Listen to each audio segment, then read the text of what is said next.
Assalamualaikum warahmatullahi wabarakatuh. Yang terhormat Ibu Farhana selaku dosen pembimbing mata kuliah ADPL TIB angkatan 2022. Di sini kami akan menjelaskan mengenai hasil kerja, use case aplikasi dan juga website untuk Ans Gym. Nah, di use case ini adalah tampilan use case secara general yang nantinya akan kita petakan menjadi use case per manajemen. Per manajemen sistem ada tiga, ada manajemen untuk account, ada manajemen untuk membership, dan ada manajemen untuk produk dan inventory. Yang pertama akan kami jelaskan mengenai manajemen account. Silahkan. Pertama ada use case pendaftaran. Aktor utamanya adalah member yang akan mendaftar. Kemudian ada aktor pendukung seperti front desk yang bertugas memvalidasi data, sedangkan sistem menjadi penghubung dalam proses registrasi dan validasi. Alurnya, pertama, member membuka aplikasi dan memilih menu buat akun. Sistem akan menampilkan formulir registrasi, lalu member mengisi data pribadi seperti nama, nomor telepon, email, dan lain-lain. Setelah data dikirim, sistem menyimpan dan sistem akan memberi status pending validasi. Selanjutnya, front desk membuka menu validasi akun pada website admin, lalu memeriksa data yang masuk. Jika data dinilai sesuai, maka front desk menyetujui registrasi.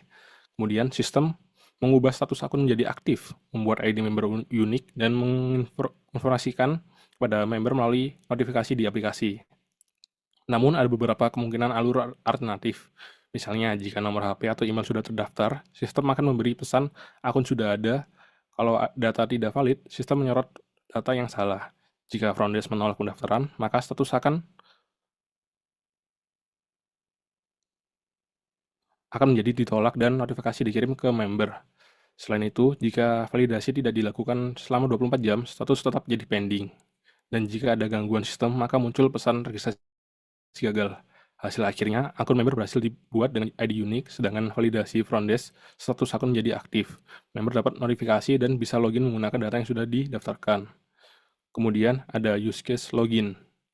Objektifnya, memungkinkan member atau validator untuk masuk ke dalam sistem serta memulihkan akun jika lupa password. Pertama, pengguna membuka halaman login. Pengguna memasukkan email user dan password yang sudah didaftarkan sebelumnya. Sistem akan memverifikasi data login. Jika data benar, sistem akan memberikan akses ke dashboard sesuai dengan peran member atau validator. Kemudian ada alternative flow-nya. Jika pengguna lupa password, pengguna menekan tombol lupa password. Sistem akan meminta pengguna untuk memasukkan email yang terdaftar. Pengguna memasukkan email terdaftar, sistem mengirimkan tautan reset password ke email yang sudah dimasukkan. Selanjutnya, pengguna membuka email dan mengklik tautan reset password. Sistem akan menampilkan form untuk mengatur password baru. Pengguna mengonfirmasi password baru. Sistem perbarui password dan menampilkan pesan berhasil. Selanjutnya, pengguna kembali login menggunakan password yang sudah dibuat sebelumnya.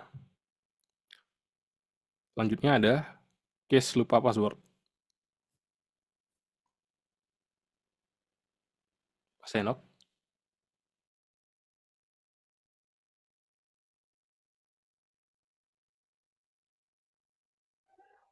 Selanjutnya untuk lupa password. Eh, di sini member bisa memilih opsi untuk lupa password pada halaman login. Lalu sistem menampilkan form permintaan reset password. Setelah itu member dapat mengisi data yang diminta dan mengirim permintaan reset. Selanjutnya sistem melakukan validasi data dan membuat request reset password. Lalu sistem mengirim tautan kode atau kode OTP reset password ke email atau nomor yang sudah terdaftar. Keenam, member membuka tautan tautan atau memasukkan kode OTP. Selanjutnya sistem menampilkan form password baru, lalu member dapat memasukkan password baru. Setelah member memasukkan password baru, sistem memvalidasi password baru dan bisa memperbarui database password. Setelah itu sistem menampilkan notifikasi password berhasil dibuka. Untuk jika email atau nomor HP yang tidak terdaftar, sistem menampilkan data tidak ditemukan. Jika kode OTP atau tautan sudah kadaluarsa atau kadaluarsa ini melebihi batas waktu yang sudah ditentukan, sistem menampilkan pesan error dan meminta request ulang. Jika password baru tidak sesuai dengan aturan, misalnya terlalu pendek, sistem menampilkan pesan error dan meminta perbaikan. Keempat, jika sistem gagal memperbarui database, sistem menampilkan pesan reset password gagal dan mencatat error log. Lalu untuk update profile, di sini memungkinkan member untuk memperbarui data pribadinya pada aplikasi mobile. Untuk alurnya, member membuka menu profile pada aplikasi mobile. Member memilih opsi update profil. Setelah itu, sistem menampilkan form data profil yang berisi nama, alamat, nomor HP, email, tanggal lahir, dan lain sebagainya. 4. Member memperbarui data sesuai kebutuhan. Semisal ada alamat yang mau diubah atau nomor HP yang mau dirubah. Selanjutnya, member mengklik tombol menyimpan perubahan. Setelah itu, sistem melakukan validasi data baru dan memperbarui data di database profile. Jika berhasil, sistem menampilkan pesan profil berhasil diperbarui. Selanjutnya, jika data tidak valid, misalnya email salah format, sistem menampilkan pesan error dan menyorot field yang salah. Kedua, jika koneksi internet terputus, sistem menampilkan pesan error dan menyimpan perubahan draft lokal. Jika database gagal diperbarui, sistem menampilkan pesan update gagal dan mencatat error log. Selanjutnya untuk use case ubah password, di sini memungkinkan member untuk mengubah password akun demi menjaga keamanan dan akses ke sistem. Untuk alurnya, pengguna login ke sistem, pengguna membuka menu pengaturan akun, setelah itu akun atau ubah password. Setelah itu sistem menampilkan form ubah password. Lalu pengguna dapat memasukkan password yang lama terlebih dahulu. Setelah itu memasukkan password yang baru dan konfirmasi password baru. Selanjutnya sistem memvalidasi input password.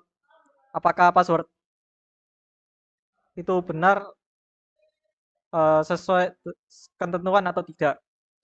Ketujuh, sistem menyimpan password baru ke database. Kedelapan, jika berhasil, sistem menampilkan notifikasi bahwa password berhasil diubah. Lalu yang jika password lama yang diinput salah, sistem menampilkan pesan password lama tidak sesuai.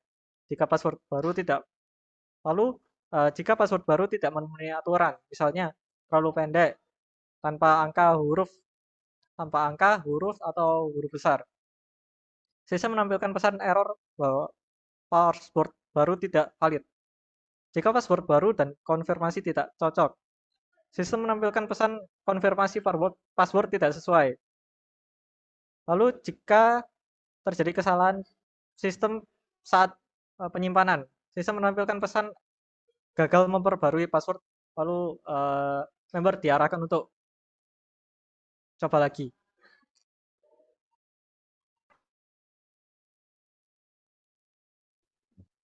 Baik, selanjutnya adalah penjelasan terkait manajemen sistem membership yang akan dijelaskan oleh rekan saya Aldi Maulana. Silakan.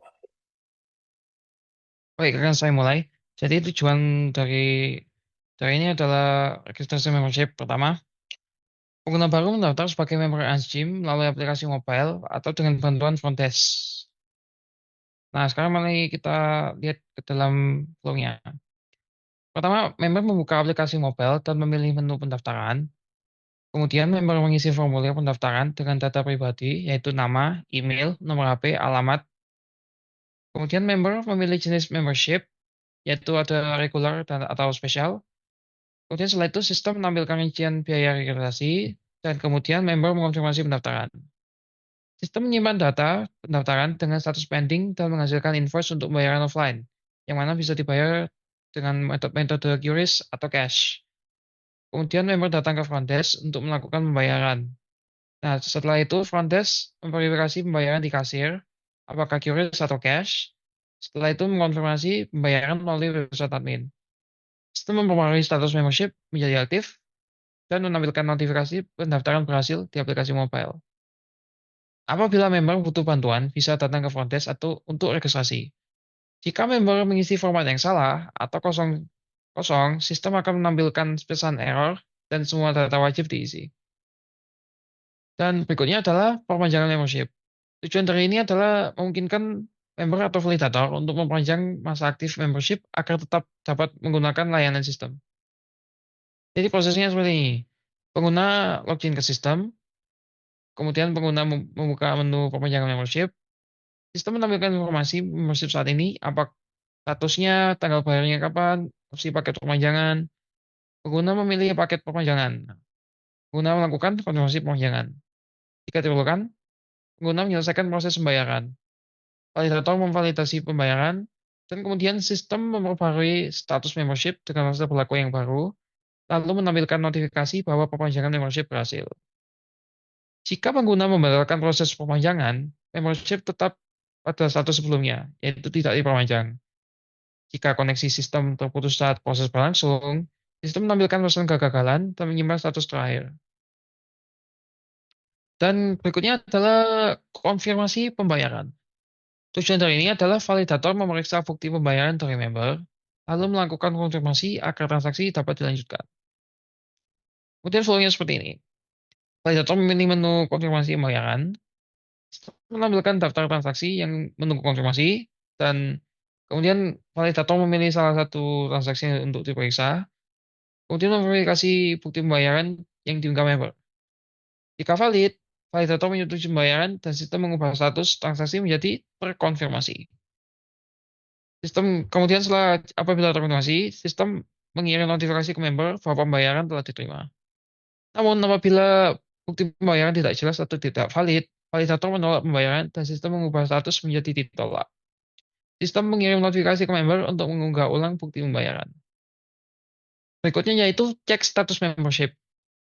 Tujuan dari ini adalah memungkinkan member atau validator untuk melihat status membership, termasuk masa berlaku, jenis paket, dan sisa waktu aktif. Terus flow-nya seperti ini. Pengguna login ke sistem, kemudian pengguna membuka menu cek status membership, sistem mengambil data membership dari database, kemudian sistem menampilkan informasi status membership meliputi jenis paket, misalnya bulanan atau tahunan, tanggal mulai dan tanggal terakhir, sisa masa, berlaku membership. Pengguna dapat melihat detail status membership secara lengkap. Namun, jika membership sudah berakhir, sistem menampilkan pesan bahwa membership tidak aktif dan menampilkan opsi perpanjangan membership. Jika data membership tidak ditemukan, yaitu misalnya akun baru, sistem menampilkan pesan bahwa pengguna belum memiliki membership. Jika terjadi gangguan sistem atau database, sistem menampilkan pesan error dan meminta pengguna mencoba kembali. Berikutnya adalah manajemen produk dan katalog. Dipersilakan. Baik, untuk manajemen produk dan katalog, use case yang pertama yakni lihat katalog, di mana aktornya di sini adalah member dan validator. Member maupun validator di sini dapat melihat daftar produk atau katalog yang tersedia secara lengkap untuk mengetahui informasi produk. Nah, langkah pertama, aktor memilih menu lihat katalog pada sistem. Yang kedua, sistem mengambil data katalog dari database. Yang ketiga, sistem menampilkan daftar produk beserta detail seperti nama, harga, promo, deskripsi, dan ketersediaan. Yang keempat, aktor bisa memilih salah satu produk untuk melihat detail lebih lengkap. Untuk diagramnya bisa dilihat pada layar. Use case yang kedua, yakni update katalog, di mana di sini aktornya adalah validator. Langkahnya, validator membuka menu update katalog. Kedua, sistem menampilkan daftar produk yang sudah ada. Lalu validator memilih salah satu produk untuk diperbarui atau memilih opsi tambah produk baru. Kemudian validator bisa mengisi atau mengubah data. Setelah itu, validator menyimpan perubahan, lalu data akan diperbarui pada database. Jika data yang dimasukkan ini tidak sesuai format atau kosong, sistem nanti akan menampilkan pesan error atau meminta perbaikan. Nah, katalog produk di sini akan berhasil diperbarui ketika selesai, dan member dapat melihat perubahan saat mengakses katalog pada aplikasi mobile. Use case yang ketiga yakni cari produk. Nah, use case ini memungkinkan member atau validator untuk mencari produk yang tersedia dalam katalog gym. Langkah-langkahnya, yang pertama, aktor memilih menu cari produk pada sistem. Sistemnya nanti akan membuat data katalog produk dari database. Nah, setelah memuat data katalog, nanti aktor memasukkan kata kunci atau filter pada produk. Setelah dimasukkan, sistem bisa mengeksekusi pencarian sesuai apa yang diinput dan menampilkan hasil pencarian sesuai dengan filter atau data kata kunci yang diinput. Setelah itu, produk yang dipilih akan ditampilkan oleh sistem. Jika data produk tidak ditemukan, akan muncul pesan produk tidak tersedia. Dan jika ada gangguan koneksi pada database, maka akan muncul pesan error dan pengguna bisa disarankan untuk mencoba kembali atau try again. Use case selanjutnya yakni menambahkan produk baru, di mana di sini memberikan fasilitas kepada admin untuk menambahkan produk baru di dalam dashboard admin. Langkahnya, admin memilih menu tambah produk baru, lalu admin memasukkan detail data produk baru tersebut. Setelah itu, sistem akan melakukan validasi terkait data yang diinput, dan jika validasi berhasil, sistem menyimpan data produk itu ke DBMS. Nah, jika data yang diinput ini tidak valid, misalnya harga atau formatnya kosong, sistem akan menolak input dan menampilkan pesan error. Jika koneksi ke database gagal, sistem akan meminta admin untuk mengulangi proses penyimpanan atau try again. Selanjutnya yakni use case hapus produk. Use case ini memungkinkan admin untuk menghapus produk yang sudah tidak relevan atau sudah tidak tersedia. Aktornya di sini hanya admin atau validator. Nah, untuk langkah-langkahnya, di sini validator memilih menu hapus produk. Setelah itu, sistem melakukan pengecekan antara relasi produk. Setelah itu, jika tidak ada relasi yang mengikat, maka produk akan terhapus oleh sistem. Jika produk masih memiliki relasi dengan transaksi lain, maka produk tersebut akan ditolak oleh sistem di penghapusannya dan menampilkan alasan penolakan berupa message. Lalu jika database error, sistem akan menampilkan pesan kesalahan dan meminta validator untuk mencoba kembali. Use case yang terakhir di manajemen sistem ini adalah edit produk. Use case ini memungkinkan validator untuk memperbarui data produk seperti mengubah nama, harga, kategori, promo, dan informasi lainnya. Langkah-langkahnya, validator memilih menu edit produk. Kemudian validator mengubah data produk yang ingin diperbarui. Setelah itu, sistem akan melakukan validasi akan data produk tersebut, dan jika validasi berhasil, sistem akan menyimpan perubahan ke dalam database. Nah, jika data baru yang diinput ini tidak valid, nanti sistem akan menolak perubahan dan menampilkan pesan kesalahannya. Dan jika database error, sistem ini akan menampilkan pesan error, lalu meminta admin untuk try again atau mencoba kembali untuk mengedit data produk. Sekian penjelasan dari kelompok kami, kelompok 3, kelas TIB. Kurang lebihnya kami mohon maaf dan terima kasih sudah menyimak. Wassalamualaikum warahmatullahi wabarakatuh.